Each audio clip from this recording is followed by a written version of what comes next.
चलो अब मेरी बात को जरा ध्यान से सुनो। एक्सबीआरएल होता क्या है? पहले एक्सबीआरएल का पहले फुल फॉर्म बोलो तुम लोग। ये लो फुल फॉर्म यहां है, पढ़ो। फुल फॉर्म बोलो जल्दी। Extensible business reporting language. अरे जोर से बोलो, और जोर से। 3 बार नहीं बोलते हैं। ठीक है जी। अब देखो इसके नाम में ही सब कुछ है, जरा देखो तो इधर देखो। सबसे पहले बेसिकली एक्सबीआरएल एक क्या है? लैंग्वेज, आईटी का लैंग्वेज। किसका language? IT language, information technology language. इस लैंग्वेज का इस्तेमाल किसके लिए कर रहे हैं? बिजनेस रिपोर्टिंग के लिए कर रहे हैं। किसके लिए कर रहे हैं? बिजनेस रिपोर्टिंग के लिए कर रहे हैं। एक्सटेंसिबल, एक्सटेंसिबल का मतलब इस एक्चुअली एक्सबीआरएल नाम का एक सॉफ्टवेयर होता है। क्या होता है? सॉफ्टवेयर। अब उसमें हम लोग क्या करते हैं, जो हम लोग कंपनी लॉ के अंदर, आपको मालूम होगा कंपनी लॉ के अंदर एक चैप्टर आएगा अकाउंट्स, तो आपको मालूम होगा हम लोग एनुअल अकाउंट्स बनाते हैं। क्या बनाते हैं? Annual accounts. तो उस अकाउंट्स को, वो जो अकाउंट्स बनेगा वो एज पर कौन सा फॉर्मेट बनेगा? बताओ। कंपनी एक्ट के लास्ट में कितने शेड्यूल हैं? 7। उसमें से बताओ balance sheet, profit and loss account का कौन सा शेड्यूल है? शेड्यूल 3। तो जो कंपनीज एक्ट के अंदर, कहां? कंपनीज एक्ट के अंदर जो प्रॉफिट एंड लॉस अकाउंट बनाया जाएगा या बैलेंस शीट बनाया जाएगा वो एज पर शेड्यूल 3 बनाया जाएगा। लेकिन एक बात बताइए, जो कंपनीज एक्ट का शेड्यूल, जो कंपनीज एक्ट का जो फॉर्मेट है, इंडियन कंपनीज एक्ट का जो फॉर्मेट है, क्या वो दूसरे देश के लोग समझ पाएंगे? जो भारत में बैलेंस शीट बनता है, भारत में प्रॉफिट एंड लॉस अकाउंट बनता है एज पर शेड्यूल 3, क्या उस फॉर्मेट को दूसरे देश के लोग समझ पाएंगे? नहीं समझ पाएंगे।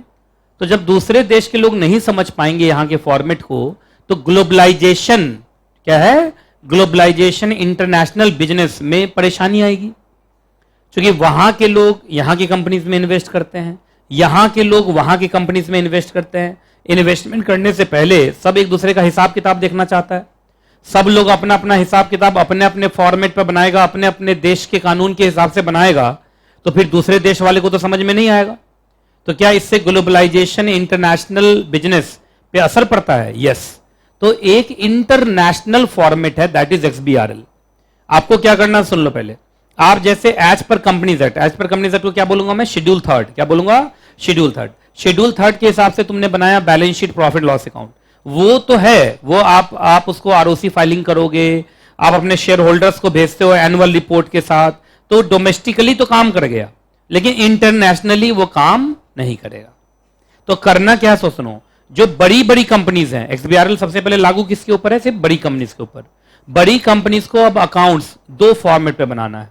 एक तो शेड्यूल 3, एक तो शेड्यूल 3 जो डोमेस्टिक अकाउंट हो गया। क्या हो गया? डोमेस्टिक। और एक उनको एक्सबीआरएल फॉर्मेट पे बनाना है। किसे बनाना है? एक्सबीआरएल फॉर्मेट पर अकाउंट्स बनाना है, जो वो बनाया भी जाएगा, आरओसी फाइलिंग भी होगी, एमसीए के वेबसाइट पे भी होगा, जिससे कि जो इंटरनेशनल प्लेयर्स हैं वो उसी फॉर्मेट पर उस अकाउंट्स को देख सके। बात समझ में आए कि नहीं? पहले बताओ। तो आओ जल्दी से। जो प्रेस्क्राइब्ड कंपनीज होंगी, अच्छा सारी कंपनीज या बड़ी कंपनीज? तो बड़ी कंपनीज को क्या बोलते हैं? एक्सबीआरएल प्रेस्क्राइब्ड कंपनी, मतलब ऐसी कंपनी जिसको एक्सबीआरएल फॉर्मेट पे भी अकाउंट्स बनाना पड़ेगा। वो अकाउंट्स कितने फॉर्मेट में बनाएंगे? 2 फॉर्मेट पे। तो वो करेंगे preparation of annual financial statement. आपको याद होगा एनुअल अकाउंट्स को आजकल यही बोला जाता है, एनुअल फाइनेंशियल स्टेटमेंट, है ना। ऑन पहला डोमेस्टिक फॉर्मेट, बताओ डोमेस्टिक फॉर्मेट कौन सा है? बोलो जल्दी। Schedule 3 of companies act 2013 plus plus plus and, बड़ी कंपनीज है ना तो एंड हो जाएगा, एंड ऑल्सो ऑन एक्सबीआरएल फॉर्मेट। बात समझ में आ गया? अब सुनो, इधर सुनो मेरी बात को, पहले इसको उतार लो, उसके बाद बताता हूं। उतारो।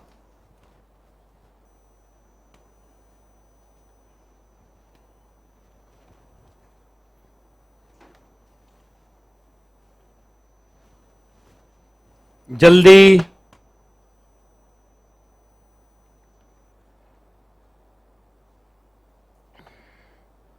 जल्दी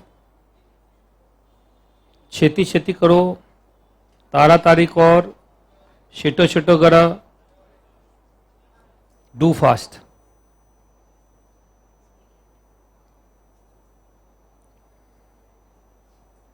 XBRL प्रिस्क्राइब्ड कंपनी वो अपना प्रिपरेशन ऑफ AFS, AFS मतलब एनुअल फाइनेंशियल स्टेटमेंट, वो दोनों फॉर्मेट पे करेंगे, डोमेस्टिक फॉर्मेट पे भी, that is schedule 3 of companies act 2013, and the second format will be XBRL format, याद रहेगा। अब XBRL फॉर्मेट पर होता क्या, सो सुनिए। एक्चुअली XBRL फॉर्मेट पे बनाया नहीं जाता है, कन्वर्ट किया जाता है। तो देखिए, XBRL prescribe company preparation of annual financial statement on domestic format and also converted to, बताओ, कन्वर्टेड इन टू कौन सा फॉर्मेट, XBRL फॉर्मेट। तो ये वर्ड ज्यादा अच्छा होगा, बोलो क्या लिखा, and also converted into XBRL format. तो XBRL फॉर्मेट में जनरली कन्वर्जन होता है, क्या होता है, कन्वर्जन होता है। अब कन्वर्जन के लिए एक सॉफ्टवेयर मिलेगा, क्या मिलेगा, सॉफ्टवेयर, जिसका नाम होता है XBRL सॉफ्टवेयर। देखो मेरे तरफ, क्या होता है, XBRL सॉफ्टवेयर कंपनीज खरीदती हैं, प्रोफेशनल जो हैं खरीदते हैं, सुन लो, जो कंपनीज हैं, प्रोफेशनल्स हैं, वो लोग ये सॉफ्टवेयर खरीदते हैं और खरीद के शेड्यूल 3 वाला अकाउंट्स को उसमें सॉफ्टवेयर में डालेंगे और वो सॉफ्टवेयर आपको XBRL फॉर्मेट पर उसको कन्वर्ट करके दे देगा। अब सुनिएगा, ये जो सॉफ्टवेयर्स होते हैं ये कंपनीज बनाती हैं और इस सॉफ्टवेयर का लाइसेंस मिलता है। कैसे लाइसेंस, जब हम बोलते हैं सॉफ्टवेयर खरीद लिए तो ऐसे होता है, जैसे तुमने एक सॉफ्टवेयर खरीद लिया XBRL, तो उसका एक लिमिट होता है कि आप 50 कंपनी का XBRL कर सकते हो, 50 खत्म, सॉफ्टवेयर खत्म। 50, 100, 200, 500, जितना ज्यादा वैलिडिटी वाला होगा उतना ज्यादा तुम्हारा क्या लगेगा, कॉस्ट। जितना कम वैलिडिटी वाला होगा उसका कम कॉस्ट लगेगा, है ना। इसलिए देखना ICSI का जब भी कोई भी प्रोग्राम होगा, सेमिनार होगा, तो ऐसी कंपनी जो XBRL सॉफ्टवेयर बेचती है, जिसमें से एक वेबटेल है, वो अपना XBRL सॉफ्टवेयर बेचते हैं ये लोग, तो वो अपना अपना एडवर्टीजमेंट करते रहते हैं। वो CS को कन्विंस करते हैं कि आप खुद हमारा वाला XBRL लीजिए, या अपने कंपनीज को हमारे वाले सॉफ्टवेयर के बारे में बताइए कि वो अपने AFS को XBRL पे कन्वर्ट करें थ्रू देयर सॉफ्टवेयर। याद रहेगा। तो ये समझ में आ गया सब कुछ, ये उतार लिया तुमने अच्छे से। चलो, अब सबसे पहले तुम्हें ये जानना है कि सर कौन कौन सी ऐसी कंपनीज हैं जिनको XBRL फॉर्मेट पे भी क्या बनाना पड़ेगा, अकाउंट्स बनाना पड़ेगा। बनाने का मतलब कन्वर्ट करना पड़ेगा। आइए, सबसे पहला बताओ तो यहां कौन सा फॉर्म होगा XBRL का, ई फॉर्म AOC4 XBRL।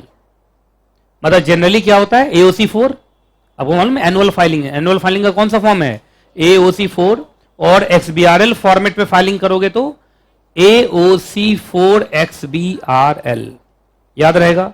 तो इनको फाइलिंग करना है, क्या चीज एग्जैक्टली, अपना अकाउंट्स। तो इनके बाद 2 बार फाइलिंग होगा, एक बार AOC4 पे, AOC4 पे कौन सा जाएगा, शेड्यूल 3, और एक जगह AOC4 XBRL, वो कौन, जो कन्वर्टेड होगा XBRL फॉर्मेट पे। आइए, कौन कौन सी ऐसी कंपनीज हैं, सबसे पहले लिस्टेड कंपनीज, सबसे पहले कौन सी कंपनी, लिस्टेड कंपनीज, और लिस्टेड की सारी इंडियन सब्सिडरी, चाहे वो अनलिस्टेड ही क्यों ना हो, ठीक है, लिस्टेड कंपनी और अनलिस्टेड इंडियन सब्सिडियरीज ऑल्सो।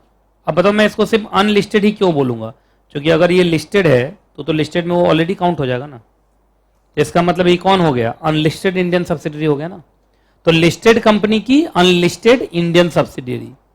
अगला, अब ऑल कंपनीज, ऑल कंपनीज का मतलब ये सब अनलिस्टेड है, क्योंकि लिस्टेड को पहले ले लिया तो सब क्या बचा, अनलिस्टेड ही बचा ना।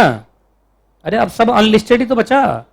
तो अनलिस्टेड कंपनी अगर उसका पेड अप शेयर कैपिटल कितना है, 5 करोड़ या 5 करोड़ से ज्यादा, कोई भी ऐसी अनलिस्टेड कंपनी जिसका टर्नओवर कितना है, 100 करोड़ या 100 करोड़ से ज्यादा, या कोई भी ऐसी कंपनी जिसके ऊपर अकाउंटिंग स्टैंडर्ड लगता है, कौन सा अकाउंटिंग स्टैंडर्ड, इंड AS। आप आगे के चैप्टर्स में पढ़ते हैं, अकाउंट चैप्टर में, कि कौन कौन सी ऐसी कंपनी है जिनके ऊपर क्या लागू है, इंड AS। तो बताओ कौन कौन सी कंपनीज हो गई, बोलो, लिस्टेड कंपनी और लिस्टेड की सारी इंडियन सब्सिडियरी। दूसरा, कोई भी कंपनी जिसका paid up share capital 5 crore से 5 करोड़ या 5 करोड़ से ज्यादा है, चाहे वो प्राइवेट कंपनी हो चाहे वो पब्लिक कंपनी हो। ऑल कंपनीज है ना, टर्नओवर कितना, 100 करोड़ या 100 करोड़ से ज्यादा, या कोई भी ऐसी कंपनी जिसके ऊपर क्या लागू है, इंड AS। क्या लागू है, इंड AS। अच्छा, मान लो किसी कंपनी का paid up share capital 5 crore से ज्यादा हो गया, तो XBRL फॉर्मेट पे भी फाइलिंग करना पड़ेगा। लेकिन बाद में 5 करोड़ से कम हो गया, तो फिर हट जाएगा नहीं।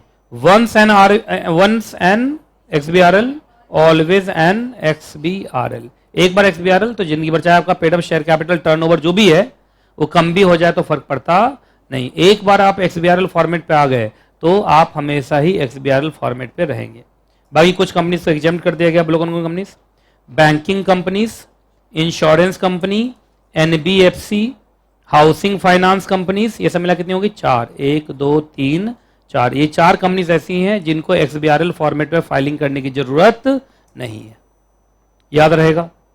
चलो अब XBRL में ऐसे तो तुम लोग के सिलेबस में एकदम अब हट गया है, ये भी मैंने जबरदस्ती डाला है ना। अब आपके सिलेबस में XBRL कहीं है नहीं, लेकिन चलो XBRL के बारे में थोड़ा और भी पढ़ा है। तो पहले मैं XBRL पे पूरा एक चैप्टर पढ़ाता था और बहुत ज़्यादा डीप में पढ़ाता था। तो कुछ चार्ट्स मैंने उस समय बनाए थे, तो वो चार्ट्स मैं जबरदस्ती दिखा देता हूँ आप लोग। नहीं, जबरदस्ती नहीं दिखना है। क्यों? तो कोई बात नहीं, जबरदस्ती देख लो, कुछ देख लो, अरे कुछ देख लो, कोई बात नहीं है ना। आइए, यूट्यूब पे एडवर्टीजमेंट देखते हो ना जबरदस्ती, बहुत बार स्किप भी नहीं होता है, तो समझो ये स्किप नहीं होगा, ये देखना पड़ेगा। आओ, XBRL में एक्चुअली होता क्या क्या है सो देखिए आप। खासा पहले रोक तो लीजिए सर पहले। ये सब में बहुत देर में पढ़ाता था, लेकिन बस दिखा के छोड़ रहा हूं। देखिए सबसे पहले ये जो फाइनेंशियल स्टेटमेंट है ये क्या हो गया? As per schedule 3 of companies act 2013। आप इसको डालोगे और सुनिए, इधर सुनो, इधर देख लो। XBRL का अपना अलग टेक्सोनॉमी होता है। का कौन सा टैक्सी है ये? टेक्सोनॉमी का मतलब डिक्शनरी। ये इनके अपने टर्म्स होते हैं, है ना। हाँ, तो ये इनका अपना अलग नेमिंग प्लेटफॉर्म है। तो हो सकता है तुम जिसको डेटर बोल रहे हो उसको ये डेटर ना बोले, कुछ और बोले। तो तुम्हारे जितने भी क्या होंगे एग्जैक्टली वर्ड्स होंगे, उसको ये अपना नाम देगा। और अपना नाम देना जब कंप्लीट हो जाएगा तो उसको फिर इलेक्ट्रॉनिक फॉर्म में कन्वर्ट कर देगा। तुम्हारा वो एनुअल फाइनेंशियल स्टेटमेंट कौन से फॉर्मेट पे आ गया? XBRL फॉर्मेट पे आ गया। और ये जो नेमिंग प्लेटफॉर्म होगा, ये कौन सा नेमिंग प्लेटफॉर्म होगा? International naming platform. अच्छा कोई बात नहीं, इंटरनेशनल का मतलब जल्दी बताओ। ये इधर देखो, इधर भी देख सकते हैं आप लोग, और बंद हो गया तो आप देखो जल्दी से। इंटरनेशनल नेमिंग प्लेटफॉर्म का मतलब ये ऐसे प्लेटफॉर्म जिससे कि पूरे वर्ल्ड की कोई भी कंट्री की कंपनी उसको आराम से पढ़ सके। क्लियर है कि नहीं क्लियर है पहले बताइए। और उसके बाद वो कौन से फॉर्मेट पे आ जाएगा? इलेक्ट्रॉनिक फॉर्मेट पे आ जाएगा, and that will become XBRL format, है ना। अब इसको जब मैं पहले पढ़ाता था तो इसी पर कम से कम आधा घंटा पढ़ाता था, लेकिन अब मैं थोड़ा जबरदस्ती पढ़ा रहा हूं तो शॉर्टकट में पढ़ा रहा हूं। ये समझ में आ गया पहले? तो इसी को कन्वर्जन बोलते हैं। जल्दी से फोटो खींच लो, जल्दी फोटो खींचो। कैमरामैन जल्दी फोकस करो। देख लो, तुम लिख पाओ तो लिख लो, पर टाइम लग जाएगा। और ऐसे ही आज लाइट गई भी है तो इन्वर्टर पे चल रहा है ना, ये कहीं बीच बात में धोखा दे दिया तो दिक्कत हो जाएगा। लाइट आ गई? कहाँ लाइट आ गई? अच्छा, एसी चल रहा है इधर, तो कहाँ चल रहा है एसी?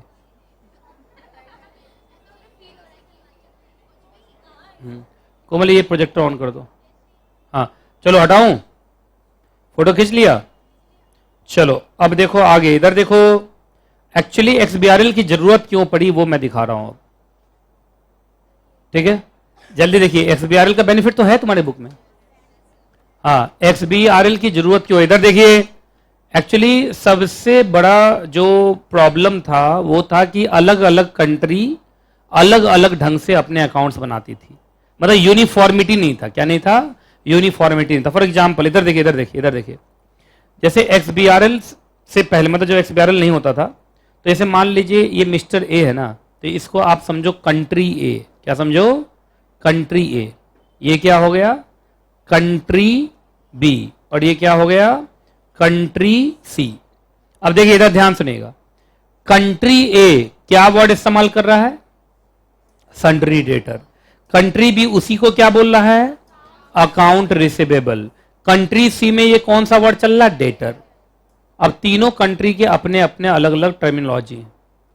अब इससे दिक्कत हो जाता है। कंट्री ए वाला बी को नहीं समझ पा रहा है, बी वाला सी को नहीं समझ रहा है, सी वाला ए का नहीं समझ पा रहा है। नहीं समझे? तीनों का मतलब एक ही है, डेटर वही है, सन्ड्री डेटर वही है और रिसीवेबल वही है। तीनों का मतलब एक है पर वर्ड अलग अलग है, तो इससे मुश्किल हो रहा है। तो सुनिए, जब आप XBRL फॉर्मेट पे डालोगे तो एक ही वर्ड होगा सबका, है ना। मान लीजिए अगर XBRL का अपना टर्म क्या है, अकाउंट रिसीवेबल, तो तीनों कंट्री अब क्या बोलेगी? अब वो तीनों कंट्री बोलेगी नहीं, सन्ड्री डेटर वाला अपना सन्ड्री डेटर के हिसाब से बनाया होगा, लेकिन जब XBRL पे वो कन्वर्ट करेगा तो अपने आप टर्म क्या उठा लेगा? दूसरा वाला तो अकाउंट रिसीवेबल ही लिखा है, तीसरा वाला डेटर लिखा है, पर जैसे इसने डेटर में 5000 लिखा था, तो ये 5000 कहां माना जाएगा, मतलब XBRL में? अकाउंट रिसीवेबल में। ये बात समझ में आया कि नहीं? आप लोग बताइए आप। तो इससे क्या हो जाएगा बताओ? यूनिफॉर्मिटी आ जाएगी। क्या आ जाएगी? यूनिफॉर्मिटी आ जाएगी, है ना। अब आप इसको उतार लो, फोटो खींचोगे तो रुको, पहले मुझे लिखने दो सब। कंट्री कंट्री कंट्री, चलो जल्दी जल्दी फोटो खींचो। तो ये समझ में आ गया, ये यूनिफॉर्मिटी आ गया। यूनिफॉर्मिटी आने से क्या हो गया? अब सारे लोग ही समझ पाएंगे। ठीक है, कोई दिक्कत, कोई परेशानी, कोई दुख? कोमल एक एसी चला दो,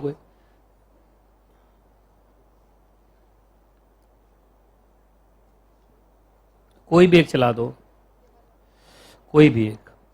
चलिए हटाओ, चलिए फोटो खींच लिया था ना। चलिए अब तो कुछ नहीं। अब XBRL का एक पूरा प्रोसेस है कि होता कैसे था सब कुछ। ये सब तुम्हारे में नहीं है, लेकिन फिर भी एक बार देख लो। नहीं, अब मैंने चार्ट बनाया तो जबरदस्ती पढ़ाऊंगा। नहीं नहीं, मैं अपना चार्ट खराब नहीं होने दूंगा। एक बार देख लो, एक बार देख लो। आइए, नहीं हो गए स्टेप नंबर। ऐसे भी तुम लोग केक तो आया नहीं है अभी, तो ऐसे भी बैठे रहना है।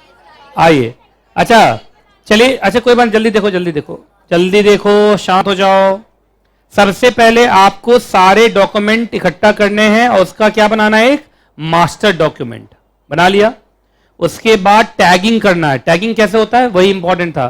तुमने लिखा था डेटर, पर डेटर तो तुम्हारा टर्म है, लेकिन XBRL का टर्म क्या है? Account receivable. तो टैग करो, जहां जहां डेटर से जुड़ा हुआ चीज होगा उसको उठा के कहां डालोगे? अकाउंट रिसीवेबल में। उसके बाद तुम्हारा क्या बन जाएगा?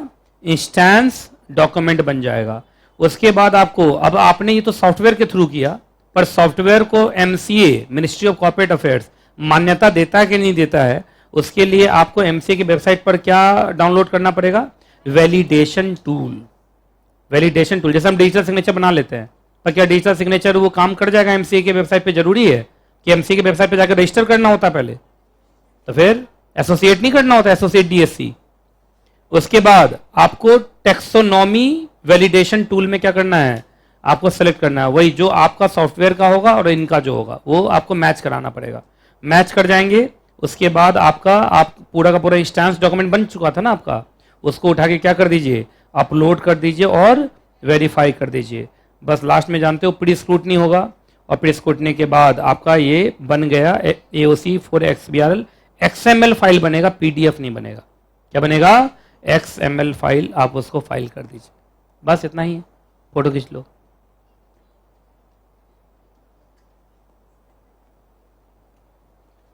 इसको कहते हैं जबरदस्ती। क्या कहते हैं? जबरदस्ती है। बस अब लाइन बाय लाइन टैली करना है। लाइन बाय लाइन टैली करना तो मेरा फंडामेंटल ड्यूटी है, उसको तो मैं छोड़ नहीं सकता। नहीं नहीं नहीं नहीं नहीं नहीं नहीं नहीं। अच्छा, बस एक चार्ट पढ़ने के वजह से तो तुम्हारा फेल और पास के बीच का बहुत बड़ा वो बन गया होगा, फासला बन गया होगा। चलो कोई बात नहीं, क्या पता यही एग्जाम में आ जाए इस बार। चलो हटाऊं, क्या पता ICSE मॉड्यूल में कहीं किसी कोने में हो। अरे होता है यार, होता है। नहीं होगा, होगा मुझे लगा है होगा। चलिए हटा रहा हूं, हटाऊं, है ना। सारा बच्चा बोले बताइए हाई स्कूल का टीचर पढ़ाने आया है? हटा रहा हूं। चलो उसके बाद आगे लाइन बाय लाइन आ जाओ। अच्छा नहीं, क्या अभी तो जो बुक में है उतना तो पढ़ाऊंगा ना। आइए, XBRL से क्या होता है? खर्च बचता है, एफिशिएंसी बढ़ती है, एक्यूरेसी बढ़ती है और रिलायबिलिटी बढ़ती है। रिलायबिलिटी मतलब विश्वास बढ़ता है, यूजेबिलिटी भी बढ़ती है। क्या अब आपका देश का आदमी सिर्फ उसको पढ़ पाएगा या पूरे वर्ल्ड के लोग पढ़ पाएंगे? अच्छा, उसके बाद जो रेगुलेटर्स हैं, लेंडर्स हैं और अदर कंज्यूमर्स हैं किसके, फाइनेंशियल इंफॉर्मेशन के, उन सबों को आप वो XBRL फॉर्मेट देके सबको खुश कर सकते हो, सब को। अगला, उसके बाद डिफरेंट कंपनी डिविजन्स के डिफरेंट अकाउंटिंग सिस्टम्स होते हैं। जैसे अभी देखा था तुमने, कोई बोल रहा था डेटर, कोई बोल रहा था सन्डी डेटर, कोई बोल रहा था अकाउंट रिसीवेबल। आप सबको एक जगह असेंबल कर सकते हैं क्विकली, चीपली एंड एफिशिएंटली। ये बड़ा अच्छा था, क्विकली, चीपली एंड एफिशिएंटली, है ना। और उसके बाद मैंने बता दिया डिफरेंट नेशन के लोग आपके अकाउंट्स को पढ़ पाएंगे। ये सारा फायदा हुआ कि नहीं फायदा हुआ। चलो, अब मैंने बताया था इसमें होता क्या है, डेटा कलेक्शन। देखो ना, तो बोला था ना, जो भी लोग फाइनेंशियल डेटा वाले होते हैं, बिजनेस रिपोर्ट वाले होते हैं, वो इस सॉफ्टवेयर के थ्रू क्या ऑटोमेटिक हो जाता है पूरा का पूरा डेटा कलेक्शन। वैसे ही एग्जाम्पल जो बताया था, data from different company division with different accounting system, वो आराम से क्या हो, क्योंकि सबकी टैगिंग एक ही जगह होगी, सबकी टैगिंग क्या होगी, एक ही जगह होगी। मैंने बता दिया था, सारे के सारे डेटा कहाँ चले जाएंगे, XBRL फॉर्मेट पे। तो आप जैसा रिपोर्ट बनाना चाहेंगे वैसा रिपोर्ट आपका बन जाएगा मिनिमम एफर्ट से। क्यों, एक सॉफ्टवेयर ही तो है, आप सॉफ्टवेयर में डालोगे सारा काम तो वही करेगा। और मैं आप लोग को बताता हूँ, आप लोग कंपनी सेक्रेटरीज हो, XBRL फाइलिंग का ज्यादा फीस लेते हैं। जैसे कोई कंपनी है, सुनो, जैसे कोई कंपनी है, उसका AOC4 फाइल करोगे, AOC4 का मतलब एनुअल फाइलिंग करोगे, तो मान लो तुमको 1000 रुपया मिला, कितना मिला, 1000। लेकिन XBRL फाइलिंग का तुम 5-5 हजार रुपया ले लोगे, क्योंकि उसमें टाइम लगता है। तुम नहीं समझे, टाइम नहीं लगेगा, उसका टैगिंग वैगिंग करने में बहुत टाइम लगता है। मतलब ठीक ठाक कंपनी का XBRL कन्वर्जन में 4 से 5 घंटे का टाइम लग जाता है, अगर कंपनी थोड़ी बड़ी है तो। ऐसे तो बड़ी कंपनीज ही आती हैं, ऐसे 5 करोड़ से ऊपर वाली कंपनी है ना, तो टाइम भी लगता है। लेकिन ये है कि अगर आप मान लीजिए 20-25 भी XBRL फाइलिंग कर लिए तो 2-3 लाख रुपया तो आपके पास उसी से आ गया साल में, समझे। और 5 करोड़ क्या चीज है आज के दुनिया में, वो भी टर्नओवर 5 करोड़ तो sorry paid up share capital 5 crore है, paid up share capital 5 crore तो बहुत छोटी सी चीज है आजकल। इतना पूंजी तो किसी भी बिजनेस में लग जाता है। तो लगभग कंपनीज XBRL में आ चुकी हैं। ऐसे भी वो प्राइवेट पब्लिक में डिस्टिंग्विश नहीं किया है, चाहे प्राइवेट हो या पब्लिक हो। अगर आपका paid up share capital 5 crore या 5 करोड़ से ज्यादा है तो उस केस में तो XBRL है ही। तो आप CS बने, अच्छा XBRL फाइलिंग का काम सारा CS कर रहा है, तो ये काम हम ही लोग को मिलता है, इसलिए मैंने जबरदस्ती इतना खींच के पढ़ा दिया तुम लोग, ठीक है। तो इसी के साथ XBRL हो गया KHATAM खत्म, है ना।